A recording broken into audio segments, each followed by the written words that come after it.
Welcome to Tamil talkie Starnet. இன்றைக்கி நம்ம திரை விமர்சன நிகழ்ச்சியில் இயக்குனர் அலி அப்பாஸ் ஜாஃபர் இயக்கத்தில் வெளியே வந்திருக்கிற சுல்தான் படத்தை பற்றி பார்க்க போகிறோம்.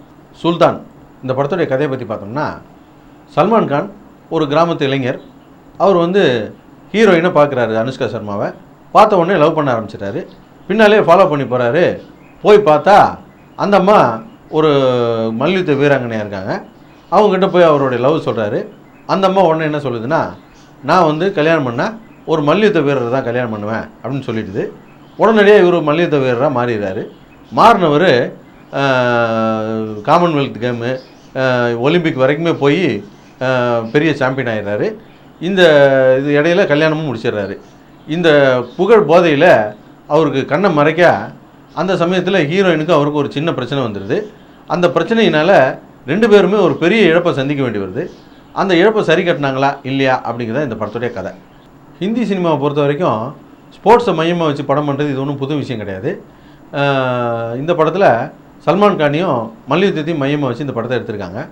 படம் முழுக்க மண்ணின் பெருமையை பற்றியும், வெற்றி அடைகிறது எப்படின்றத பற்றியும், தோல்வியை கண்டு தோழக்கூடாது அப்படின்றத பற்றியும் படம் முழுக்க நல்ல நல்ல வசனங்களை அங்கங்கே தூவி வச்சுருக்காங்க. இந்த படத்துக்கு வசனம் ஒரு மிகப்பெரிய பலமாக இருக்குது. அப்புறம் படம் முழுக்க சண்டை காட்சிகளை படமாக்கின விதத்தில் கேமரா ஒர்க்கு பிரமாதமாக இருக்குது. அதே போல் இந்த படத்துடைய மைய கதையை மல்யுத்தத்தை வச்சு தான் இருக்கும்.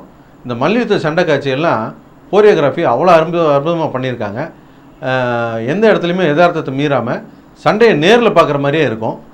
அப்புறம் ஒரு நல்ல ஒரு டைரக்டருக்கு அந்த கதைக்கேற்ற ஹீரோ கிடச்சா எந்த அளவுக்கு ஒரு அவுட்ரு கொடுக்க முடியும் அப்படிங்கிறத இந்த படத்துடைய டைரக்டர் ப்ரூவ் பண்ணியிருக்காரு. ஒரு மல்யுத்த வீரரை வச்சு படம் பண்ணுறதுக்காக சல்மானை ஹீரோவை செலக்ட் பண்ணியிருக்காரு. எந்த அளவுக்கு இந்த படத்தில் ஒர்க் அவுட் ஆகிருக்குன்னு நீங்கள் படத்தை பார்த்தீங்கன்னா புரியும். அதே போல் சல்மானும் இந்த மல்யுத்த வீரருக்கான உடம்பு கட்டு அவ்வளோ பொருத்தமாக இருக்குது. சண்டை காட்சிகள்லாம் அவ்வளோ அற்புதமாக பண்ணியிருக்காரு. அது மட்டும் இல்லை, இந்த படத்தில் சல்மானாவது உடல்வாக வச்சு அவர் ஒரு மல்யுத்த வீரர் அப்படின்னு பார்த்த உடனே நமக்கு புரியும். ஆனால் இந்த படத்துடைய ஹீரோயின் அனுஷ்கா சர்மாவுக்கு எலும்பு தோலாக தான் இருப்பாங்க. ஆனால் படத்தில் மல்யுத்த காட்சிகள்லாம் வரும்போது பார்த்திங்கன்னா அவங்க சண்டை போடுற விதம் உண்மையான ஒரு சாம்பியனை பார்க்குற மாதிரியே இருக்கும். படம் தான் 2 மணி நேரம் 50 நிமிஷம் ஓடுது. இடைவேளை சேர்த்து 3 மணி நேரத்துக்கு மேலே ஓடுது. நீளத்தை கொஞ்சம் குறைச்சிருக்கலாமோ அப்படின்னு நினைக்க தோணுது. படத்தில் தேவையில்லாமல் ஒரு 2-3 பாட்டு வருது. அப்புறம் படம் முழுக்க பார்த்திங்கன்னா மெதுவாக ஆரம்பித்து மெதுவாக முடிஞ்சிடுது. படத்தில் எந்த ஒரு இடத்துலையுமே சுறுசுறுப்போ விறுவிறுப்போ இல்லாமல் முடிஞ்சிடுது. அதுக்கு முக்கியமான காரணம் படத்தில் ஒரு நேரடியான வில்லன் இல்லாமல் போனது தான்.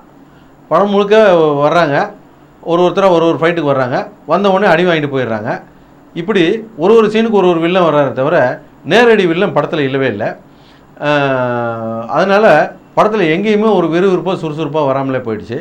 அதுக்கு இன்னொரு காரணம், படம் ஆரம்பித்து கொஞ்ச நேரத்தில் கதை போகிற போக்கில் தெரிஞ்சு போச்சு எத்தனை சண்டை வந்தாலும் ஹீரோ தான் ஜெயிக்க போகிறாருன்றது.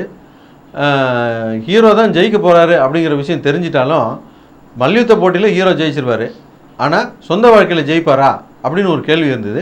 அந்த கேள்வி தான் நம்மளை கடைசி வரைக்கும் படம் பார்க்க வச்சுது. மொத்தத்தில் இந்த படம் எப்படி இருக்குது அப்படின்னு கேட்டிங்கன்னா, படம் முழுக்க விசில் அடித்து கைதட்டி கொண்டாடக்கூடிய ஒரு படமாக இது இல்லைனாலும் குடும்பத்தோடு போய் உட்காந்து நிதானமாக ஆறாமரை பார்க்கக்கூடிய ஒரு படம் தான். எங்களுடைய நிகழ்ச்சிகள் உங்களுக்கு பிடித்திருந்தால் உடனுக்குடன் கண்டு மகிழ கீழே உள்ள யூடியூப் சேனலை சப்ஸ்கிரைப் பண்ணுங்கள். ஃபேஸ்புக், ட்விட்டரில் லைக் பண்ணுங்கள், ஃபாலோ பண்ணுங்கள். நன்றி, வணக்கம்.